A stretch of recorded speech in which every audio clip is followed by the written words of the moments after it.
guys, welcome to Chandra Academy CA online class in Canada. So ಈ ವಿಡಿಯೋದಲ್ಲಿ ನಾವು chapter 5 that is asset based accounting standards ನ ಕಲಿಯೋಣ.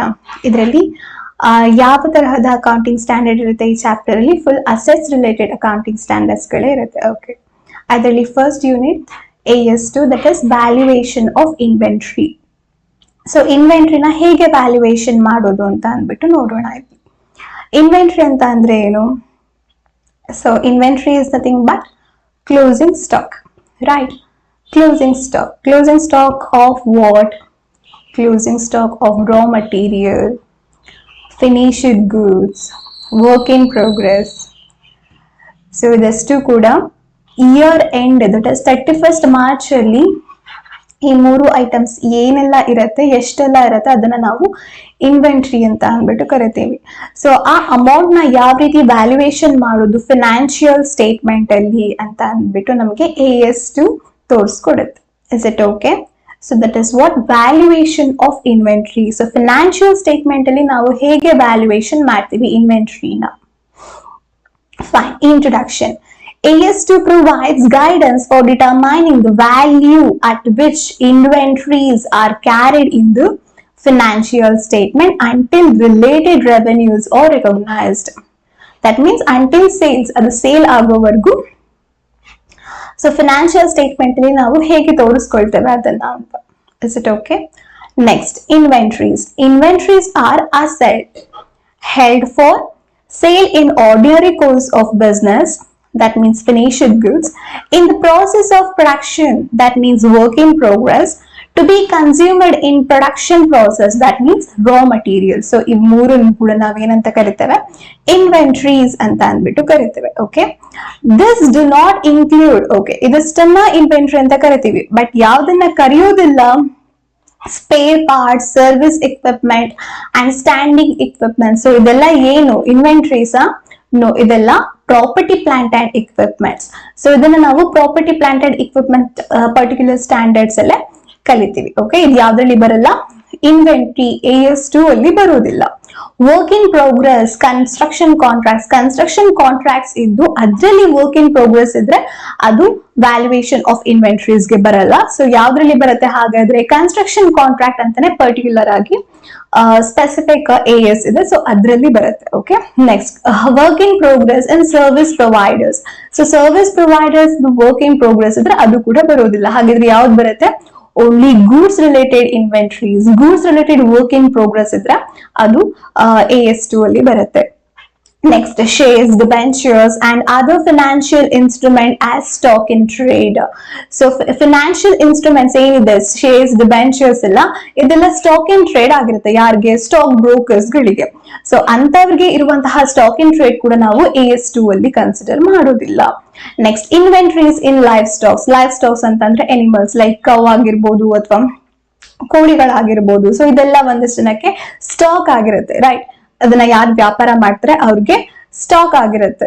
Cow ಅಂತ ಹೇಳಿದ್ರೆ ಲೈಕ್ ಹಾಲ್ ಕರೆದು ವ್ಯಾಪಾರ ಮಾಡೋರ್ಗೆ. Okay, fine.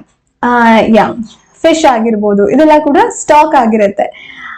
Inventories of life stocks, so ಇದು ಕೂಡ ನಮ್ಗೆ AS2 ಅಲ್ಲಿ ಬರೋದಿಲ್ಲ. Next, measurement of inventories. Inventories should be okay, measurement of inventory. So inventory ನ ಯಾವ ರೀತಿ ಮೆಜರ್ಮೆಂಟ್ ಮಾಡ್ತಾರೆ ಫಿನಾನ್ಷಿಯಲ್ ಸ್ಟೇಟ್ಮೆಂಟ್ ಅಲ್ಲಿ ಅಂತ ಅಂದ್ಬಿಟ್ಟು ನೋಡೋಣ. Inventory should be measured or should be valued at lower of cost and net realisable value. Cost, ಇನ್ವೆಂಟ್ರಿಯ cost ಅಥವಾ net realisable value whichever is lower amount ನ ನಾವು ಫಿನಾನ್ಷಿಯಲ್ ಸ್ಟೇಟ್ಮೆಂಟ್ ಅಲ್ಲಿ ತೋರಿಸ್ಕೊಳ್ತೇವೆ. Is it okay? Whichever is lower, ಯಾವ್ದು ಕಮ್ಮಿ ಅದನ್ನ ನಾವು ಫಿನಾನ್ಷಿಯಲ್ ಸ್ಟೇಟ್ಮೆಂಟ್ ಅಲ್ಲಿ ತೋರಿಸ್ಕೊಳ್ತೇವೆ. ಫೈನ್. ಕಾಸ್ಟ್ ಅಂತ ಅಂದ್ರೆ ಏನು? ಲೈಕ್ ಕಾಸ್ಟ್ ಅಂತ ಹೇಳಿದ್ರೆ ಕಾಸ್ಟ್ ಆಫ್ ಪರ್ಚೇಸ್ ಆಗಿರಬಹುದು, right? Cost of purchase I will write here. Okay, cost ಅಂತ ಅಂದ್ರೆ ಯಾವ್ದೆಲ್ಲ ಬರ್ಬೋದು? Cost of purchase, conversion cost ಆಗಿರ್ಬೋದು. ಸೊ ರಾ ಮಟೀರಿಯಲ್ ನ ಕನ್ವರ್ಟ್ ಮಾಡೋದು ಫಿನಿಶ್ಡ್ ಗೂಡ್ಸ್ ಆಗಿ, ಸೊ ಕನ್ವರ್ಷನ್ ಕಾಸ್ಟ್ ಆಗಿರ್ಬೋದು. ಮತ್ತೆ ಅದರ್ ಯಾವ್ದಾದ್ರು ನೆಸೆಸರಿ ಇದ್ರೆ ಕಾಸ್ಟ್, ಸೊ ಅದನ್ನೆಲ್ಲಾನು ಕೂಡ ನಾವು ಕಾಸ್ಟ್ ಆಫ್ ಇನ್ವೆಂಟ್ರಿ ಅಂತ ಕರಿತೀವಿ. ಸೊ ಕಾಸ್ಟ್ ಆಫ್ ಇನ್ವೆಂಟ್ರಿ ಯಾವ್ದೆಲ್ಲ ಕಾಸ್ಟ್ ಇರುತ್ತೆ? Cost of purchase, conversion cost, other any necessary cost. So ಇದನ್ನೆಲ್ಲ ನಾವು ಕಾಸ್ಟ್ ಅಂತ ಕರಿತೀವಿ. ಓಕೆ, ನೆಟ್ ರಿಯಲೈಸಬಲ್ ವ್ಯಾಲ್ಯೂ ಅಂತ ಅಂದ್ರೆ ಏನು? Net realisable value, right. So ಈಗ ನಾವು ಮಾರ್ಕೆಟ್ ಅಲ್ಲಿ ಸೇಲ್ ಮಾಡ್ತೇವೆ ಅಂತ ಹೇಳಿದ್ರೆ ಯಾವ ವ್ಯಾಲ್ಯೂಗೆ ಸೇಲ್ ಆಗ್ತದೆ ಅಂತ. Is it okay? So that is what net realizable value. ಇದನ್ನ ಹೇಗೆ ಕ್ಯಾಲ್ಕುಲೇಟ್ ಮಾಡೋದು? Net realizable value is the estimated selling price. It is just an estimation, okay? Estimated selling price in the ordinary course of business.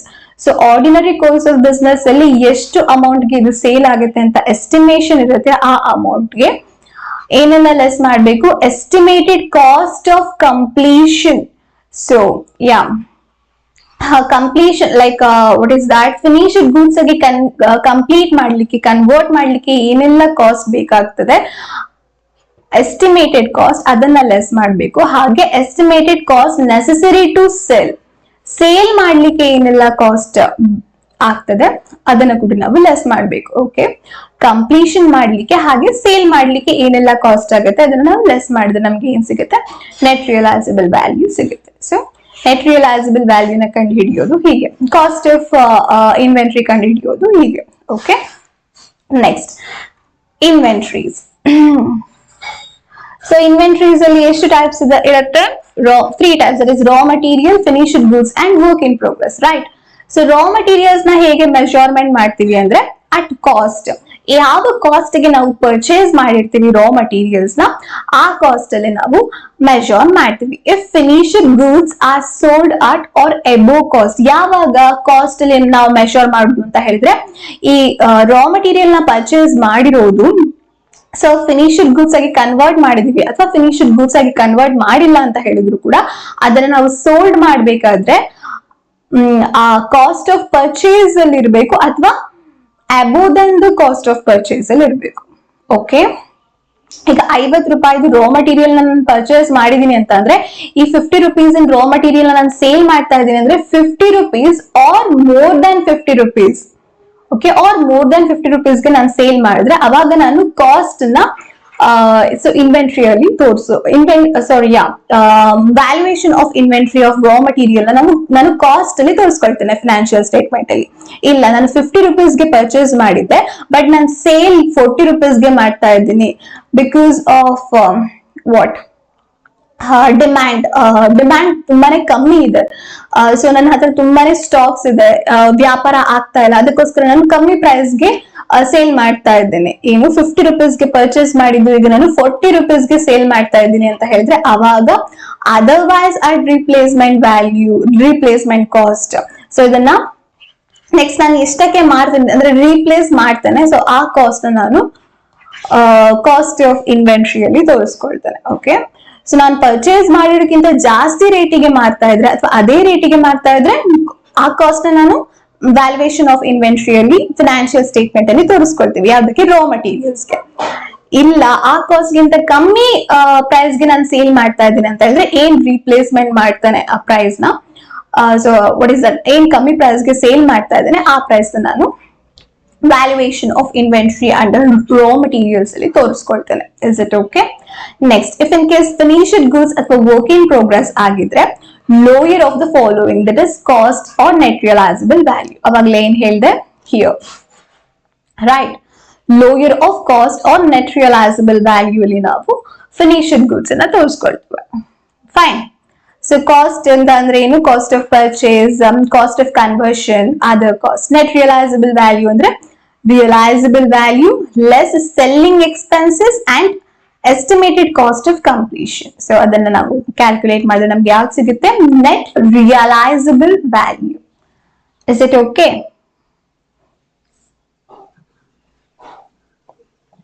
Next, cost of inventory. Cost of inventories comprises all costs of purchase, cost of conversion and other costs incurred in bringing the inventories to their present locations and conditions. So I have already said that cost of inventory alli yavadella cost irutte? Purchase, conversion cost and other cost. So inventory na ಈಗ present ಇರುವಂತಹ ಲೊಕೇಶನ್ಗೆ ತರೋಕೆ ಅಥವಾ present ಕಂಡೀಷನ್ಗೆ ತರಕ್ಕೆ ಏನೆಲ್ಲ cost incur ಆಗಿದೆ ಅದನ್ನು ಕೂಡ ನಾವು ಕಾಸ್ಟ್ ಆಫ್ ಇನ್ವೆಂಟ್ರಿಯಲ್ಲಿ ಆಡ್ ಮಾಡ್ಕೊಳ್ತೇವೆ. ನೆಕ್ಸ್ಟ್ ಕಾಸ್ಟ್ ಆಫ್ ಪರ್ಚೇಸ್ ಅಂದ್ರೆ cost of purchase consist of purchase price, ಯಾವ ಪ್ರೈಸ್ ಗೆ ನಾವು ಪರ್ಚೇಸ್ ಮಾಡಿದ್ವಿ, ಇನ್ಕ್ಲೂಡಿಂಗ್ ಈ ಪರ್ಚೇಸ್ ಪ್ರೈಸ್ ಅಲ್ಲಿ ಏನೆಲ್ಲ ಇನ್ಕ್ಲೂಡ್ ಆಗಿರುತ್ತೆ, duties, taxes other than those subsequently recoverable by the enterprise. Next ITC ತಗೊಳ್ತಾರೆ ಅಂತ ಹೇಳಿದ್ರೆ ಅದನ್ನ ನಾವು ಕಾಸ್ಟ್ ಆಫ್ ಪರ್ಚೇಸ್ ಅಂತ ಕರೆಯೋದಿಲ್ಲ. ಯಾವ್ದೆಲ್ಲ ನಮ್ಗೆ ರಿಕವರಿ ಮಾಡ್ಕೊಳಕ್ ಆಗಿಲ್ಲ ಫ್ಯೂಚರ್ ಅಲ್ಲಿ ಕಾಸ್ಟ್ ನ ಅಂತ ಹೇಳಿದ್ರೆ ಮಾತ್ರ ಅದನ್ನ ನಾವು ಕಾಸ್ಟ್ ಆಫ್ ಪರ್ಚೇಸ್ ಅಂತ ಅಂದ್ಬಿಟ್ಟು ಕರಿತೀವಿ. ಇಲ್ಲ ನಾವು ITC ತಗೊಳ್ತೇವೆ ರಿಕವರಿ ಮಾಡ್ಕೊಳ್ತೇವೆ ಅಂದ್ರೆ ಅದು ನಮ್ಗೆ ಕಾಸ್ಟ್ ಅಲ್ಲ. Is it okay? Next, trade discounts, rebates, duty drawbacks and other similar items are deducted in determining the cost of purchase. So trade discount idre adanna navu deduct ಮಾಡಬೇಕು, ಹಾಗೆ rebates ಅಥವಾ duty drawbacks idre so adanna navu deduct ಮಾಡಬೇಕು ಯಾವ್ದ್ರಲ್ಲಿ cost of purchase ಅಲ್ಲಿ.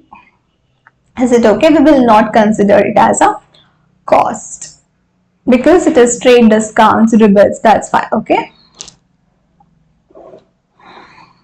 Cost ಆಗಲ್ಲ, income ಆಗುತ್ತೆ trade discounts ಎಲ್ಲ, right, that's fine. Next cost of conversion. The cost of conversion include cost directly related to production.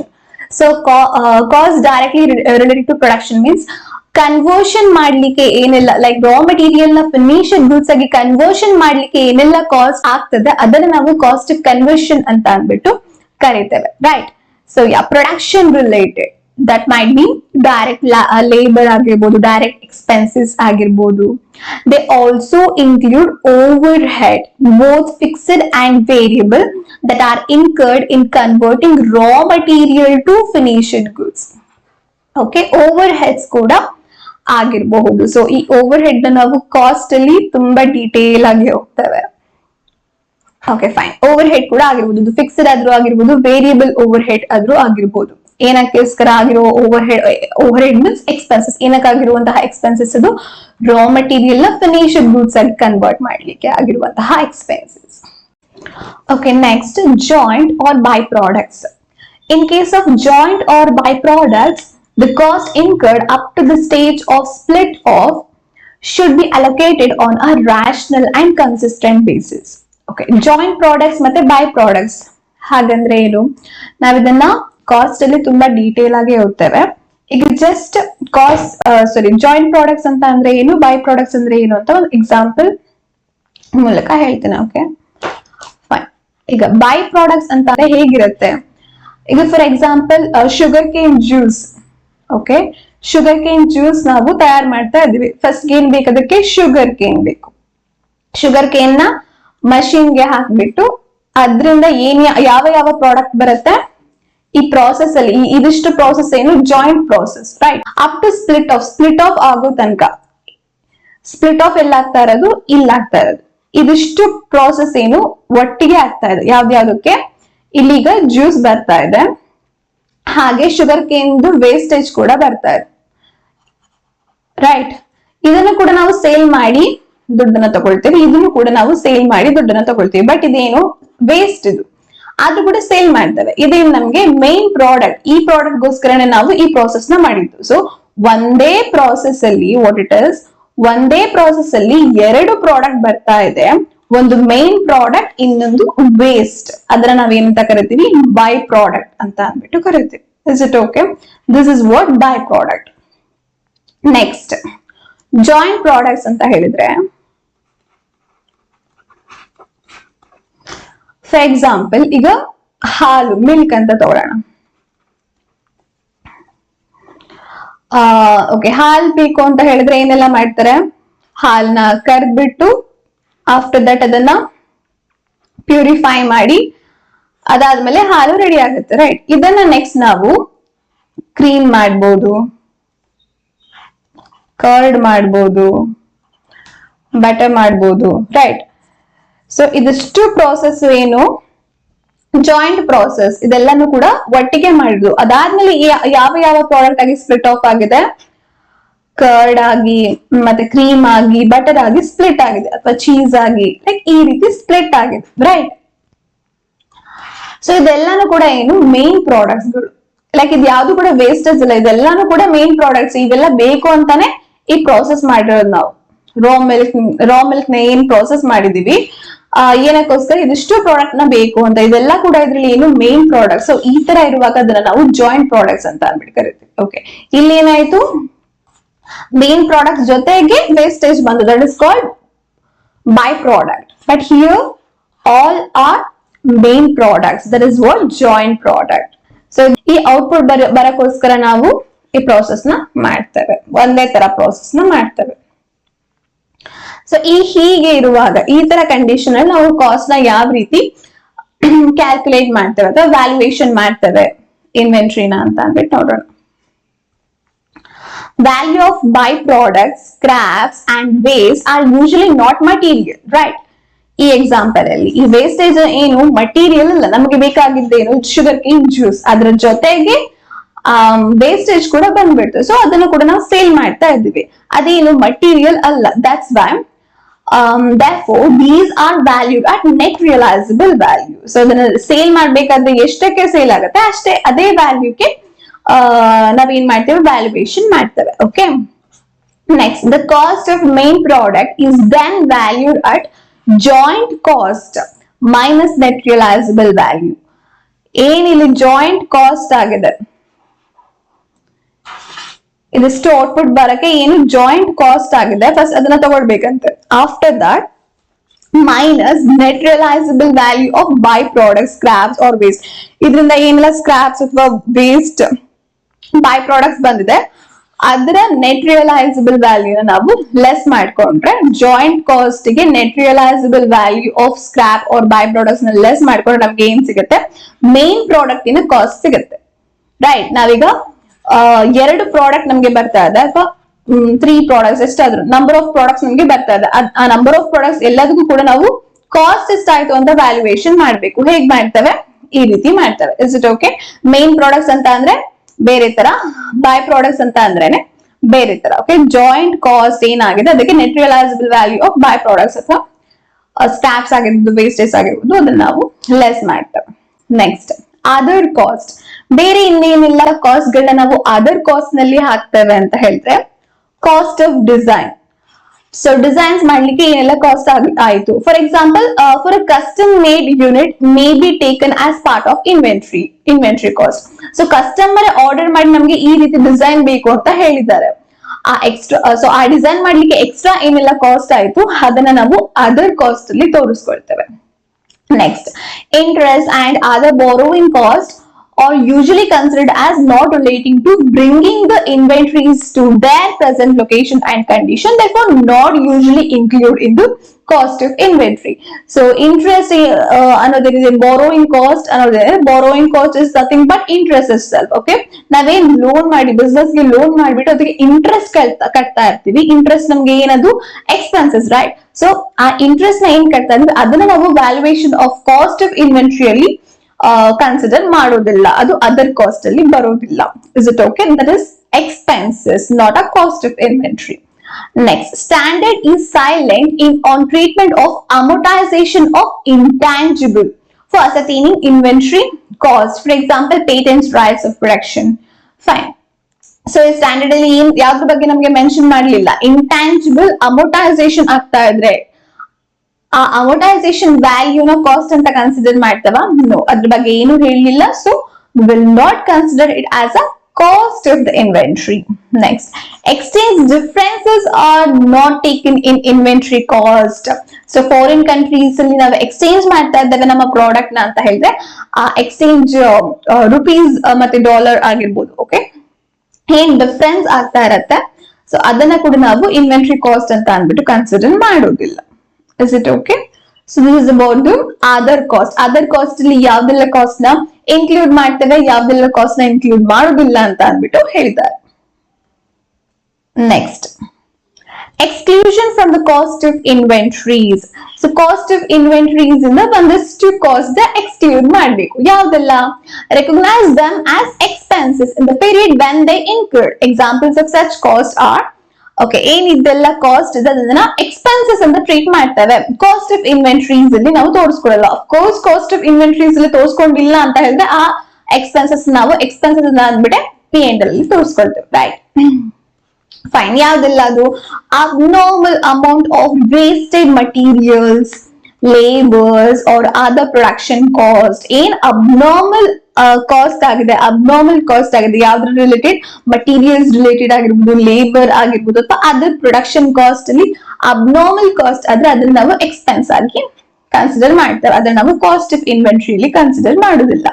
Next, storage cost. Unless the production process requires such storage. So storage cost ಅಂದ್ರೆ ಯಾವ ತರ storage ಅಂದ್ರೆ ಇಲ್ಲಿ already production ಆಗಿದೆ, finished goods ಆಗಿ convert ಆಗಿದೆ. After that ನಾವು wear house ಅಲ್ಲಿ ಸ್ಟೋರ್ ಮಾಡ್ತಾ ಇದ್ದೇವೆ ಅಂದ್ರೆ ಆ ವೇರ್ ಹೌಸ್ ಅದನ್ನ ಕಾಸ್ಟ್, ಲೈಕ್ ಸ್ಟೋರ್ ಮಾಡೋದಕ್ಕೆ ಏನ್ ಕಾಸ್ಟ್ ಆಗಿದೆ ಅದನ್ನ ನಾವು ಕಾಸ್ಟ್ ಆಫ್ ಪ್ರೊಡಕ್ಷನ್ ಅಲ್ಲಿ ಕನ್ಸಿಡರ್ ಮಾಡುದಿಲ್ಲ. ಆದ್ರೆ ನಮ್ಗೆ ಪ್ರೊಡಕ್ಷನ್ ಪ್ರಾಸೆಸ್ ಅಲ್ಲಿ ಒಂದಿಷ್ಟು ದಿನ ಅದನ್ನ ಸ್ಟೋರ್ ಮಾಡಿ ಆಫ್ಟರ್ ದಟ್ ನಾವು ಸೇಲ್ ಮಾಡ್ಬೇಕು ಅಂತ ಇದ್ರೆ, ಆ ಸ್ಟೋರ್ ಮಾಡೋದೇ ಪ್ರೊಡಕ್ಷನ್ ಪ್ರಾಸೆಸ್ ಆಗಿದ್ರೆ ಅವಾಗ ಆ ಕಾಸ್ಟ್ ಬರುತ್ತೆ ಸ್ಟೋರೇಜ್ ಕಾಸ್ಟ್ ನಾವು ಕಾಸ್ಟ್ ಆಫ್ ಇನ್ವೆಂಟ್ರಿಗೆ ಕನ್ಸಿಡರ್ ಮಾಡ್ತೇವೆ. ಪೂರ್ತಿ ಕಂಪ್ಲೀಟ್ ಆಗಿದೆ ಗೂಡ್ಸ್, ಪೂರ್ತಿ ಫಿನಿಶ್ಡ್ ಗೂಡ್ಸ್ ಆಗಿ ಕಂಪ್ಲೀಟ್ ಆಗಿದೆ, ಆಫ್ಟರ್ ದಟ್ ನಾವು ಸ್ಟೋರ್ ಮಾಡ್ತೇವೆ ಅಂದ್ರೆ ಅದನ್ನ ನಾವು ಇನ್ವೆಂಟ್ರಿ ಆಫ್ ಕಾಸ್ಟ್ ಅಂತ ಅಂದ್ಬಿಟ್ಟು ಕನ್ಸಿಡರ್ ಮಾಡಲ್ಲ. This is what they said. Storage cost unless the production process requires such storage. So ಆ ಸ್ಟೋರೇಜ್ ಬೇಕು, ಪ್ರೊಡಕ್ಷನ್ ಪ್ರಾಸೆಸ್ ಗೆ ಸ್ಟೋರೇಜ್ ಮಾಡ್ತಾ ಇರೋದು ಅಂತ ಹೇಳಿದ್ರೆ ಅವಾಗ ಕನ್ಸಿಡರ್ ಮಾಡ್ತೇವೆ, otherwise no. Administrative overheads. Administrative overheads means accounting related ಆಗಿರ್ಬೋದು, ಮ್ಯಾನೇಜ್ಮೆಂಟ್ ರಿಲೇಟೆಡ್ ಏನೆಲ್ಲ ಎಕ್ಸ್ಪೆನ್ಸಸ್ ಆಗಿದೆ ಅದು that do not contribute to bringing the inventory. So ಅದು ಇನ್ವೆಂಟ್ರಿಗೆ ಏನು ಮ್ಯಾಟರ್ ಆಗಲ್ಲ, it's just administrative activity. So that's why we will not consider it as a cost of inventory. Next, selling and distribution cost. This is relating to sales, it's not for production, that's why we will not include. Next, cost formula. Mostly inventories are purchased or made in different lots and unit cost of each lot frequently differs, right? Determination of closing inventory cost requires identification of unit in stock to have come from a particular lot. This specific identification is best wherever possible. Fine. Cost formula. Cost na ಕಂಡುಹಿಡಿಯೋಕೆ ಒಂದಷ್ಟು ಫಾರ್ಮುಲಾನ use ಮಾಡ್ತಾರೆ. Okay, ಏನು ಒಂದಷ್ಟು formulas ಗಳನ್ನ use ಮಾಡ್ತಾರೆ. So most inventories ಏನಿದೆ different lot ಅಲ್ಲಿ ನಾವು purchase ಮಾಡ್ತೇವೆ, ರೈಟ್? ಈಗ ಒಂದು ವರ್ಷಕ್ಕೆ ನಾವು ಫೈನಾನ್ಷಿಯಲ್ ಸ್ಟೇಟ್ಮೆಂಟ್ ನಾವು ಪ್ರಿಪೇರ್ ಮಾಡೋದೇನು 1 yearly, right? Yearly once prepare ಮಾಡ್ತೀವಿ. ಸೊ ಅಷ್ಟು ಒಂದು ವರ್ಷಕ್ಕೆ ನಾವು ಒಂದೇ ಸಲ ಪರ್ಚೇಸ್ ಮಾಡ್ತೇವಾ? No, right? So monthly purchase ಮಾಡ್ಬೋದು, ಅಥವಾ ವೀಕ್ಲಿ ಪರ್ಚೇಸ್ ಮಾಡ್ಬೋದು, ಅಥವಾ ಡೈಲಿ ಬೇಕಾದ್ರೂ ಪರ್ಚೇಸ್ ಮಾಡ್ಬೋದು, ರೈಟ್? ಸಪ್ಲೈಯರ್ಸ್ ಇಂದ ನಾವು ಪರ್ಚೇಸ್ ಮಾಡ್ತಾ ಇರ್ತೀವಿ, ಲೈಕ್ ಲಾಟ್ಸ್ ಅಲ್ಲಿ ಪರ್ಚೇಸ್ ಮಾಡ್ತಾ ಇದೀವಿ. ಸೊ ನಮ್ಮ ಬಿಸ್ನೆಸ್ ಅಲ್ಲಿ ನಮ್ಮ ಕಂಪನಿಯಲ್ಲಿ ಡಿಫ್ರೆಂಟ್ ಟೈಪ್ಸ್ ಆಫ್ ಪ್ರಾಡಕ್ಟ್ಸ್ ಇದೆ, ಅದೆಲ್ಲದಕ್ಕೂ ಕೂಡ ರೇಟ್ ಕೂಡ ಡಿಫ್ರೆಂಟ್ ಇರುತ್ತೆ, ರೈಟ್? ಪರ್ಚೇಸ್ ಮಾಡ್ಬೇಕಾದ್ರೆ ರೇಟ್ ಅಲ್ಲೂ ಕೂಡ ಡಿಫ್ರೆನ್ಸ್ ಇರುತ್ತೆ. ಸೊ ಡಿಫ್ರೆಂಟ್ ಲಾಟ್ಸ್ ಇದೆ, ಡಿಫ್ರೆಂಟ್ ಪ್ರೈಸ್ ಇದೆ. ಸೊ ಇದನ್ನ ನಾವು ಹೇಗೆ ವ್ಯಾಲ್ಯೂಯೇಷನ್ ಮಾಡ್ತೇವೆ? That's why we will use cost formula. See here, mostly inventories are purchased or made in different lots and unit. Cost of each lot frequently differ ಆಗ್ತಾ ಇರುತ್ತೆ. Fine. Determination of closing inventory cost requires identification of units in stock to have come from a particular lot. ಯಾವ lot ಇಂದ ಬಂದಿರೋ product ಇದು? Like ನಮ್ಗೀಗ inventory ಇದೆ, what it is, ನಮ್ಮ ಕಂಪನಿಯಲ್ಲಿ inventory ಇದೆ. ಆ ಇನ್ವೆಂಟ್ರಿ ಯಾವ ಲಾಟ್ ಇಂದ ನಾವು ಪರ್ಚೇಸ್ ಮಾಡಿರೋದು ಅಂತ ಗೊತ್ತಾದ್ರೆ ಸೊ ಅದ್ರ ಪ್ರೈಸ್ ಎಷ್ಟು ಅಂತ ಅಂದ್ಬಿಟ್ಟು ಗೊತ್ತಾಗುತ್ತೆ, ರೈಟ್? ನಮ್ಗೆ ಯಾವ ಲಾಟ್ ಇಂದ ಬಂದಿರೋದು ಅಂತ ಅಂದ್ಬಿಟ್ಟು ಕಂಡು ಹಿಡಿಯೋಕ್ ಆಗ್ತಾ ಇದೆ ಅಂತ ಹೇಳಿದ್ರೆ ದಟ್ಸ್ ಓಕೆ. ಸೊ ಅವಾಗ ನಾವು ಯಾವ ಲಾಟ್ ಇಂದ ಬಂದಿರೋದು, ಅದರ ಪ್ರೈಸ್ ಎಷ್ಟು ಅಂತ ಅಂದ್ಬಿಟ್ಟು ಡಿಟರ್ಮೈನ್ ಮಾಡಿ ಆ ಪ್ರೈಸ್ ನೇ ಫಿಕ್ಸ್ ಮಾಡಿ ಅದನ್ನ ವ್ಯಾಲ್ಯೂಯೇಷನ್ ಆಫ್ ಇನ್ವೆಂಟ್ರಿ ಅಲ್ಲಿ ತೋರಿಸ್ಕೊಳ್ತೀವಿ. ಇದು specific identification. Okay, this specific identification is best where possible. ಎಲ್ಲೆಲ್ಲ ಆಗತ್ತೆ, ಮಾಡ್ಲಿಕ್ಕೆ ಆಗತ್ತೆ, ಈಸಿ ಇದೆ, ಸ್ವಲ್ಪ ಐಟಮ್ಸ್ ಅಷ್ಟೇ ಇರೋದು ಇನ್ವೆಂಟ್ರಿ. ಸೊ ದಟ್ ಯಾವ ಲಾಟ್ಸ್ ಅಲ್ಲಿ ಪರ್ಚೇಸ್ ಮಾಡಿದ್ದು ಅಂತ ನಮಗೆ ಡಿಟರ್ಮೈನ್ ಮಾಡ್ಲಿಕ್ಕೆ ಆಗ್ತಾ ಇದೆ ಅಂತ ಹೇಳಿದ್ರೆ ಈ ಮೆಥಡ್ ಸೂಟ್ ಆಗುತ್ತೆ. ಇಲ್ಲ, ನಮ್ಮ ಹತ್ರ ಎಷ್ಟು ಎನ್ ನಂಬರ್ ಆಫ್ ಇನ್ವೆಂಟ್ರೀಸ್ ಇದೆ, ಸೊ ಇದು ಯಾವ ಲಾಟ್ಸ್ ಅಲ್ಲಿ ಪರ್ಚೇಸ್ ಮಾಡಿರ್ಬೋದು ಅಂತ ನಮಗೆ ಡಿಟರ್ಮೈನ್ ಮಾಡ್ಲಿಕ್ಕೆ ಆಗ್ತಾ ಇಲ್ಲ ಅಂತ ಹೇಳಿದ್ರೆ ಅವಾಗ ನಾವು ಬೇರೆ ಮೆಥಡ್ ನ ಯೂಸ್ ಮಾಡ್ತೇವೆ. In all other cases the cost of inventory should be determined by FIFO or weighted average cost method. So FIFO method ಅಥವಾ weighted cost average method ಅಲ್ಲಿ ನಾವು ಯೂಸ್ ಮಾಡ್ತೀವಿ. FIFO means first in first out. Okay, so ಈ method ಅಥವಾ ಈ method ಅಲ್ಲಿ ನಾವು use ಮಾಡ್ತೇವೆ. ಇದೆರಡು ಮೆಥಡ್ ನ ನಾನು ಪ್ರಾಬ್ಲಮ್ ನ ಸಾಲ್ವ್ ಮಾಡ್ಬೇಕಾದ್ರೆ ಹೇಗೆ ಆ ಮೆಥಡ್ ನ ಯೂಸ್ ಮಾಡೋದು ಅಂತ ಅಂದ್ಬಿಟ್ಟು ಹೇಳ್ತೇವೆ. Is it okay? ಸೊ ಈ ಮೆಥಡ್ ಏನಕ್ಕೆ ನಾವು ಯೂಸ್ ಮಾಡ್ತೇವೆ? ಕಾಸ್ಟ್ ನ ಕಂಡು ಹಿಡಿಯೋಕೆ ಯೂಸ್ ಮಾಡ್ತೇವೆ. ಯಾವಾಗ ಡಿಫ್ರೆಂಟ್ ಲಾಟ್ಸ್ ಇದೆ, ಡಿಫ್ರೆಂಟ್ ಲಾಟ್ಸ್ ಅಲ್ಲಿ ನಾವು ಪರ್ಚೇಸ್ ಮಾಡ್ತಾ ಇದ್ದೇವೆ, ಬಟ್ ನಮ್ಮ ಹತ್ರ ಏನ್ ಕ್ಲೋಸಿಂಗ್ ಬ್ಯಾಲೆನ್ಸ್ ಇನ್ವೆಂಟ್ರಿ ಇದೆ ಅದು ಯಾವ ಲಾಟ್ಸ್ ಅಲ್ಲಿ ಪರ್ಚೇಸ್ ಮಾಡಿದ್ದು ಅಂತ ಅಂದ್ಬಿಟ್ಟು ನಮ್ಗೆ ಡಿಟರ್ಮೈನ್ ಮಾಡ್ಲಿಕ್ಕೆ ಆಗ್ತಾ ಇಲ್ಲ ಅಂತ ಹೇಳಿದಾಗ ನಾವು FIFO ಅಥವಾ ವೇಟೆಡ್ ಆವರೇಜ್ ಮೆಥಡ್ ನ ಯೂಸ್ ಮಾಡ್ತೇವೆ. Next, other techniques of cost measurement. So ಇನ್ಯಾವ್ದೆಲ್ಲ ಬೇರೆ ಬೇರೆ ಟೆಕ್ನಿಕ್ಸ್ ಇದೆ ಕಾಸ್ಟ್ ನ ಮೆಜರ್ಮೆಂಟ್ ಮಾಡ್ಲಿಕ್ಕೆ ಅಂತ ಅಂದ್ಬಿಟ್ಟು ನೋಡೋಣ. Instead of actual, the standard cost may be taken as cost if inventory provided standards fairly approximate the actual. The standards so set should be regularly reviewed and if necessary be revised to reflect the current conditions. So what it is, on the standard cost na fix ಮಾಡಿದ್ದಾರೆ, actual cost ತಗೊಳ್ತಾ ಇಲ್ಲ, ಒಂದು standard cost ನ fix ಮಾಡಿದ್ರೆ. So ಈ standard cost ನ ಏನಿದೆ ಅದನ್ನ ಯೂಸ್ ಮಾಡ್ಕೊಳ್ತಾರೆ ಕಾಸ್ಟ್ ಆಫ್ ಇನ್ವೆಂಟ್ರಿ ನ ಮೆಜರ್ಮೆಂಟ್ ಮಾಡ್ಲಿಕ್ಕೆ. Is it okay? ಸೊ ಏನ್ ಕ್ಲೋಸಿಂಗ್ ಬ್ಯಾಲೆನ್ಸ್ ಅಲ್ಲಿ ಎಷ್ಟು ಕ್ವಾಂಟಿಟಿ ಆಫ್ ಇನ್ವೆಂಟ್ರಿ ಇದೆ ಆ ಇನ್ವೆಂಟ್ರಿಗೆ ನಾವು ಸ್ಟ್ಯಾಂಡರ್ಡ್ ಕಾಸ್ಟ್ ಏನ್ ಫಿಕ್ಸ್ ಮಾಡಿದೀವಿ ಅದನ್ನ ಮಲ್ಟಿಪ್ಲೈ ಮಾಡ್ಬಿಟ್ಟು ನಾವು ಮೆಜರ್ಮೆಂಟ್ ಮಾಡೋದು. This is what standard cost. So ಹೀಗೆ ಕೂಡ ಯೂಸ್ ಮಾಡಬಹುದು. ಈ ಸ್ಟ್ಯಾಂಡರ್ಡ್ ಕಾಸ್ಟ್ ನ ಏನ್ ಸೆಟ್ ಮಾಡ್ತೀವಿ ರೆಗ್ಯುಲರ್ಲಿ ರಿವ್ಯೂ ಮಾಡ್ಬೇಕಂತೆ. ಇಫ್ ಇನ್ ಕೇಸ್ ನೆಸೆಸರಿ ಅಂದ್ರೆ ರಿವೈಸ್ ಕೂಡ ಮಾಡ್ತಾ ಇರಬೇಕು. ಓಕೆ, ನೆಕ್ಸ್ಟ್ ಇನ್ ಯಾವ ಮೆಥಡ್ ಇದೆ? In retail business where a large number of rapidly changing items are traded, the actual cost of items may be difficult to determine. Retail method to determine the cost in such retail trades makes use of the fact by this method cost of inventory is determined by reducing sale value of unsold stock by approximating the gross margin. Is it okay? So retail business ಅಂದ್ರೆ ಏನು? For example ಈಗ mall ಅಲ್ಲಿ ಆಗಿರ್ಬೋದು, ಅದರಲ್ಲಿ large number of inventories ಗಳು ಅಲ್ಲಿ ಉಳಿಯುತ್ತೆ, right? So mall ಗಳಲ್ಲಾಗಿರ್ಬೋದು ಅಥವಾ ದೊಡ್ಡ ದೊಡ್ಡ ಅಂಗಡಿ, ಓಕೆ, ರಿಟೇಲ್ ಬಿಸ್ನೆಸ್ ನಡೀತಾ ಇರೋದು. ಓಕೆ, ರಿಟೇಲ್ ಬಿಸ್ನೆಸ್ ಅಲ್ಲಿ ಏನು ನಂಬರ್ ಆಫ್ ಲೈಕ್ ತುಂಬಾ ಡಿಫ್ರೆಂಟ್ ಪ್ರಾಡಕ್ಟ್ಸ್ ನ ಟ್ರೇಡ್ ಮಾಡ್ತಾ ಇರ್ತಾರೆ, ರೈಟ್? ಆದ್ರೆ ಆಕ್ಚುಯಲ್ ಕಾಸ್ಟ್ ನ ಕಂಡು ಹಿಡಿಯೋದು ತುಂಬಾ ಕಷ್ಟ. ಎಲ್ಲಾ ಪ್ರಾಡಕ್ಟ್ಸ್ ನ ಆಕ್ಚುಯಲ್ ಕಾಸ್ಟ್ ಕಂಡು ಹಿಡಿಯೋದು ತುಂಬಾ ಕಷ್ಟ. ಸೊ ಈ ತರ ಇರುವಾಗ ಏನ್ ಮಾಡ್ತಾರೆ? ರಿಟೇಲ್ ಮೆಥಡ್ ನ ಯೂಸ್ ಮಾಡ್ತಾರೆ. ರಿಟೇಲ್ ಮೆಥಡ್ ನ ಹೇಗೆ ಯೂಸ್ ಮಾಡೋದು? ಸೇಲ್ ವ್ಯಾಲ್ಯೂ ನಮ್ಗೆ ಗೊತ್ತಿರುತ್ತೆ, ರೈಟ್? ಸೊ ಆ ಪ್ರಾಡಕ್ಟ್ ಮೇಲೆ ಸೇಲ್ ವ್ಯಾಲ್ಯೂನ ಮೆನ್ಷನ್ ಮಾಡಿರ್ತಾರೆ, ಬಟ್ ನಮ್ಗೆ ಕಾಸ್ಟ್ ಗೊತ್ತಿರೋದಿಲ್ಲ ಅಷ್ಟೇ. ಸೇಲ್ ವ್ಯಾಲ್ಯೂನ ಅಲ್ಲಿ ಮೆನ್ಷನ್ ಮಾಡಿರ್ತಾರೆ. ಸೊ ಆ ಸೇಲ್ ವ್ಯಾಲ್ಯೂಗೆ ನಮ್ದೇನ್ ಪರ್ಸೆಂಟೇಜ್ ಆಫ್ ಪ್ರಾಫಿಟ್ ಇದೆ, ನಾವೆಷ್ಟು ಪರ್ಸೆಂಟೇಜ್ ಆಫ್ ಪ್ರಾಫಿಟ್ ನ ಹಾಕ್ತೇವೆ ಅದರ ಮೇಲೆ, ಅದನ್ನ ಲೆಸ್ ಮಾಡಿದ್ರೆ ಸೊ ದಟ್ ನಮ್ಗೆ ಕಾಸ್ಟ್ ಸಿಗುತ್ತೆ. ಈ ತರ ಮೆಥಡ್ ನ ಯೂಸ್ ಮಾಡ್ತೇವೆ. ಎಲ್ಲಿ? ರಿಟೇಲ್ ಬಿಸ್ನೆಸ್ ಅಲ್ಲಿ ಈ ರಿಟೇಲ್ ಮೆಥಡ್ ನ ಯೂಸ್ ಮಾಡ್ತೇವೆ. ರಿಟೇಲ್ ಮೆಥಡ್ ಅಂದ್ರೆ ಹೇಗಿರುತ್ತೆ? ರೆಡ್ಯೂಸ್ ಮಾಡ್ಬೇಕು ಯಾವ್ದಾವ್ದನ್ನ sale value of unsold stock ಏನಿದೆ ಆ ವ್ಯಾಲ್ಯೂಗೆ ನಮ್ಮ ಮಾರ್ಜಿನ್ ನಾವು ಎಷ್ಟು ಇಟ್ಕೊಂಡಿದ್ರೆ ಅದನ್ನ ಲೆಸ್ ಮಾಡಿದ್ರೆ ಸೊ ದಟ್ ನಮ್ಗೆ ಕಾಸ್ಟ್ ಸಿಗುತ್ತೆ. This is what retail method. So ಇದನ್ನ ಎಲ್ಲಿ ಯೂಸ್ ಮಾಡ್ತಾರೆ? ರಿಟೇಲ್ ಬಿಸ್ನೆಸ್ ಅಲ್ಲಿ. Okay, next, estimates of net realizable value. Estimates of net realizable value are based on the most reliable evidence available at the time the estimates are made as to the amount the inventories are expected to realize. So net realizable value na ನಾವು ಹೇಗೆ estimates ಮಾಡ್ತೇವೆ? It is on the basis of most reliable evidence ಮೇಲೆ ನಾವು estimate ಮಾಡ್ತೇವೆ net realizable value ನ. Is it okay? Next, comparison of cost and net realizable value. Yes, we will compare net realizable value and cost, right? The comparison between the both should be made on item by item basis. So total ನಮ್ಮ ಹತ್ರ ಎಷ್ಟು inventories ಇದೆ ಅದರಲ್ಲಿ cost ಮತ್ತೆ net realisable value ನಾವು comparison ಮಾಡಲ್ಲ, item by item wise ನಾವು comparison ಮಾಡ್ತೇವೆ. Okay, next, net realisable value of materials held for use or disposal. raw materials and supplies are normally not valued below cost if the finished goods made from them can be sold at or above cost. Okay, but if the selling price of finished goods falls below cost, then material may also be returned down to net realizable value. So ಇದನ್ನ ನಾನು ಆಗ್ಲೇನೆ ಹೇಳ್ದೆ, ಇಲ್ಲಿ ಈ chart ನ explain ಮಾಡ್ಬೇಕಾದ್ರೆ ಹೇಳ್ದೆ ಅನ್ಸುತ್ತೆ, right?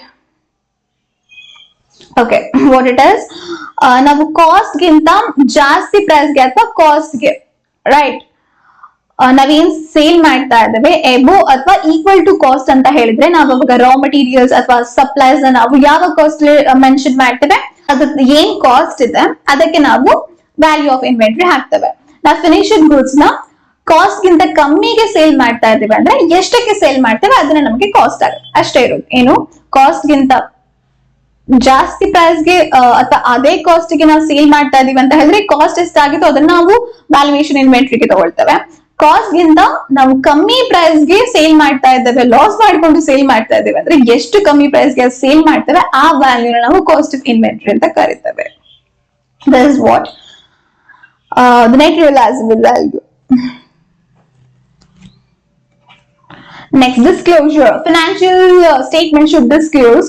So inventory related ಯಾವ್ದನ್ನೆಲ್ಲ ಡಿಸ್ಕ್ಲೋಸ್ ಮಾಡಬೇಕು ಫಿನಾನ್ಷಿಯಲ್ ಸ್ಟೇಟ್ಮೆಂಟ್ ಅಲ್ಲಿ ಅಂದ್ರೆ accounting policy use it for inventory valuation. ಯಾವ ಅಕೌಂಟಿಂಗ್ ಪಾಲಿಸಿನ ಯೂಸ್ ಮಾಡ್ತಾ ಇದ್ದೆ, it might be FIFO method or weighted average method, ಯಾವ ಮೆಥಡ್ ಯೂಸ್ ಮಾಡ್ತಾ ಇದ್ದೇವೆ ಅಂತ ಅಂದ್ಬಿಟ್ಟು ಡಿಸ್ಕ್ಲೋಸ್ ಮಾಡಬೇಕು. After the total value of inventory with proper classification. So proper ಆಗಿ ಕ್ಲಾಸಿಫಿಕೇಶನ್ ಮಾಡ್ಬೇಕು, ಲೈಕ್ ಅದು raw material, finished goods or work in progress. So ಈ ರೀತಿ ಕ್ಲಾಸಿಫಿಕೇಶನ್ ಮಾಡ್ಬೇಕು ಯಾವ ಯಾವ ಇನ್ವೆಂಟರಿ ಇದೆ ಅಂತ. ಓಕೆ, ಟೋಟಲ್ ಇನ್ವೆಂಟರಿ ಅಮೌಂಟ್ ನ ಹಾಕೋದು ಅಂದ್ರೆ financial what it is balance sheet ಅಲ್ಲಿ ನಾವು ಟೋಟಲ್ ಇನ್ವೆಂಟರಿನ ಹಾಕ್ತಿವಿ. ಬಟ್ ಡಿಸ್ಕ್ಲೋಸರ್ಸ್ ಅಲ್ಲಿ ಏನಾದ್ರು ಡಿಸ್ಕ್ಲೋಸ್ ಮಾಡ್ತೀವಿ ಆ ಟೋಟಲ್ ಇನ್ವೆಂಟರಿಯಲ್ಲಿ ಯಾವ ಯಾವ ಅಮೌಂಟ್ ಇನ್ಕ್ಲೂಡ್ ಆಗಿದೆ, ರಾ ಮಟೀರಿಯಲ್ ಇದೆ, ಫಿನಿಶ್ಡ್ ಗೂಡ್ಸ್ ಇದೆ, ವರ್ಕ್ ಇನ್ ಪ್ರೋಗ್ರೆಸ್ ಇದೆ, ಈ ರೀತಿ ನಾವು ಡಿಫ್ರೆನ್ಶಿಯೇಟ್ ಮಾಡ್ಬಿಟ್ಟು disclose ಮಾಡಬೇಕು. Okay, this is all about the valuation of inventory. Next ವಿಡಿಯೋದಲ್ಲಿ ಪ್ರಾಬ್ಲಮ್ಸ್ ಗಳನ್ನ ಸಾಲ್ವ್ ಮಾಡೋಣ. Okay, thank you for watching guys.